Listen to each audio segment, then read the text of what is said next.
बच्चों, let's read this question. The question says choose the option with the correct statement.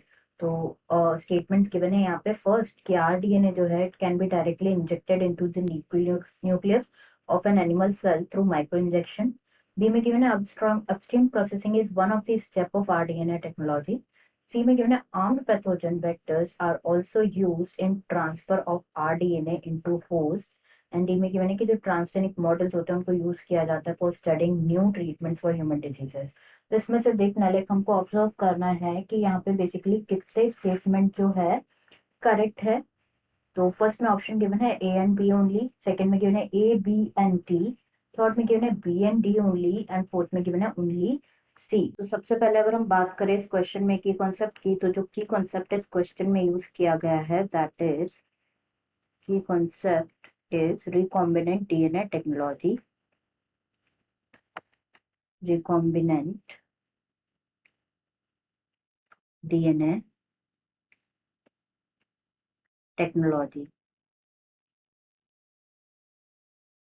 तो recombinant DNA technology के बारे में अगर हम डिस्कस करें तो इट्स द टेक्नोलॉजी जिसको यूज किया जाता है आर्टिफिशियल डीएनए को प्रोड्यूस करने के लिए for producing the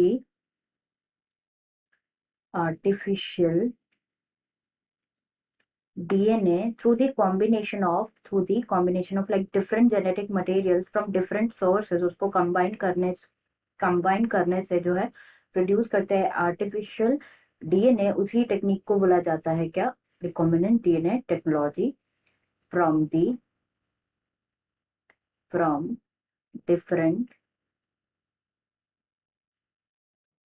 sources that is known as recombinant DNA technology. जो रिकॉम्बिनेंट डीएनए टेक्नोलॉजी है इसको कॉमनली बोला जाता है जेनेटिक इंजीनियरिंग.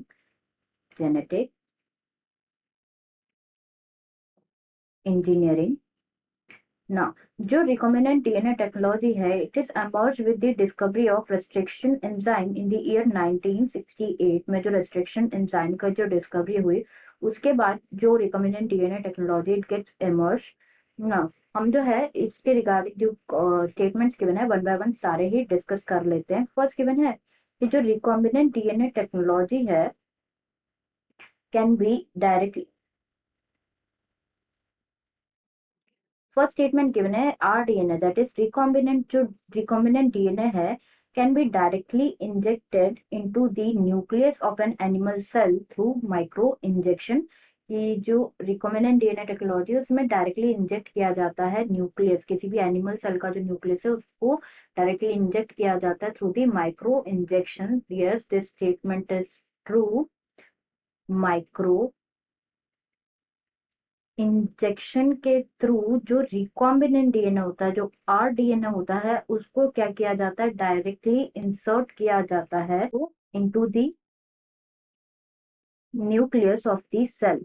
जो न्यूक्लियस होता है सेल का उसमें डायरेक्टली इंसर्ट कर सकते हैं through the micro injection technique after transformation. Now this पहला स्टेटमेंट तो ट्रू हो गया. सेकेंड गिवन है कि जो upstream processing is one of the step of recombinant DNA technology. This statement is also true. हम बात करें अगर अपस्ट्रीम प्रोसेसिंग की, अपस्ट्रीम प्रोसेसिंग की, तो जो अपस्ट्रीम प्रोसेसिंग है एक is an entire process from which जो इनिशियल स्टेप होती है और जो स्टेज होता है, जो फर्स्ट स्टेप होती है इनिशियल स्टेप और जो स्टेज होता है सेल आइसोलेशन का and the cultivation of cell banking and जो कल्चर होता है and the culture expansion of these cells until final harvest, उसे कहा जाता है अपस्ट्रीम प्रोसेस. जो अपस्ट्रीम पार्ट होता है बायो प्रोसेस का, it is refer to as, इसको क्या क्या कहा जाता है, फर्स्ट स्टेप कहा जाता है.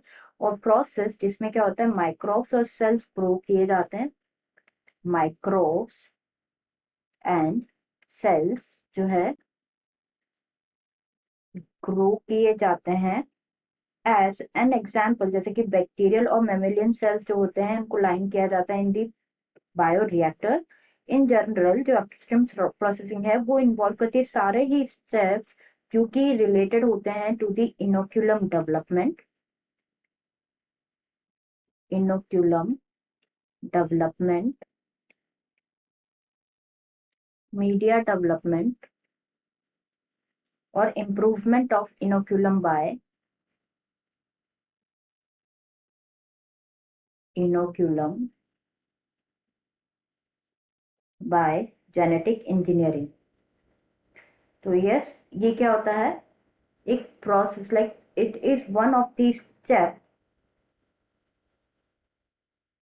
it is one of the step of the recombinant DNA technology. That's why ये भी स्टेटमेंट क्या हो गया, ट्रू हो गया। थर्ड यहाँ पे गिवन है कि जो आर्म्ड वेक्टर्स होते हैं उनको यूज किया जाता है to transfer the recombinant DNA into host. ये फॉल्स है क्योंकि नॉट आर्म्ड बल्कि अनआर्म्ड जो होते हैं, अनआर्म्ड पैथोजन वेक्टर्स जैसे कि प्लाज्मिड्स हो गए, जैसे कि प्लाज्मिड्स हो गए और सर्टेन पैथोजेनिक बैक्टीरिया, उनको यूज किया जाता है, उनको डायरेक्टली यूज किया जाता है to transfer the recombinant DNA into the host cells. जो आरडीएनए होता है उसको ट्रांसफर करने के लिए into the host cells use किया जाता है अनआर्म्ड पैथोजन वेक्टर्स को। और ये जो होते हैं ये बहुत सुटेबल होते हैं, सुटेबल वेक्टर्स होते हैं for gene cloning, gene cloning के लिए they are the suitable vectors. तो यहाँ पे गिवन है स्टेटमेंट में आर्म्ड पैथोजन वेक्टर्स यूज किए जाते हैं but not armed, they are unarmed pathogen vectors. D में गिवन है ट्रांसजेनिक मॉडल जो होते हैं उनको यूज किया जाता है for studying new treatment for human diseases. तो यस, ट्रांसजेनिक ट्रांसजेनिक एनिमल्स जो होते हैं, एनिमल्स और मॉडल्स जो होते हैं उनको यूज किया जाता है for the study aspects of certain diseases, जैसे कि ट्यूमर डेवलपमेंट के लिए, ट्यूमर डेवलपमेंट, इम्यून रेगुलेशन के लिए,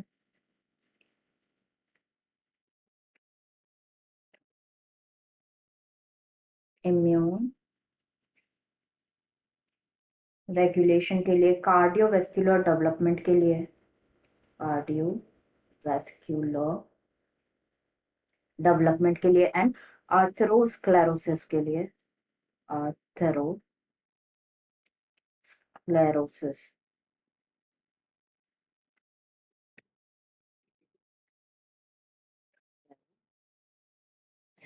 तो yes, this statement is again true. इसको यूज किया जाता है फॉर स्टडिंग जो न्यू ट्रीटमेंट्स होते हैं ह्यूमन डिजीजेस के लिए, जो न्यू ट्रीटमेंट्स होते हैं like such as this type of